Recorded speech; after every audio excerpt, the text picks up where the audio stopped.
আমার নাম আব্দুল কাদের, এক সাশার ফলা। স্কুলে বেশি দিন যাই নাই, লেখাপড়াও তেমন একটা নাই, তাই সংসারের টানে মায়ের মুখের দিকে চাইয়া একদিন পাসপোর্ট করে বিদেশ চলে আসি। সবাই ভাবে বিদেশ মানেই টেহা, কিন্তু কেটা জানে এই টাহার পিছনে কত ঘাম আছে, কত হাহাকার আছে।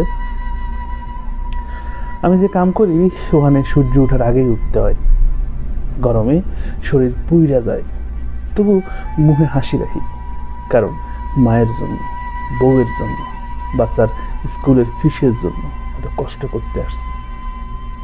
আমার ছোট মেয়েটা যখন ফোনে কয় আব্বু তুমি কখন আইবা, আমি চুপ করে থাকি, কারণ আমি জানি এখন আইলে খাবো কি, চলবো কেমনে। দেশের সবাই ভাবে আমি খুব শুয়ে আছি, কিন্তু কেটা জানে আমি রাইতে চুপচাপ করে কান্দি, একলা একটা খাড়ে পাঠের থলে মাথার নিচে দিয়া শুইয়া ভাবি এই জীবনটারে কই থেকে শুরু কইরা কই শেষ করব।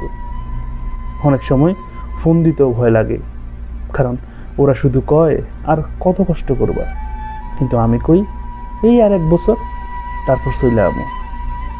এই কথা আমি গত 5 বছর ধরে কইতেছি।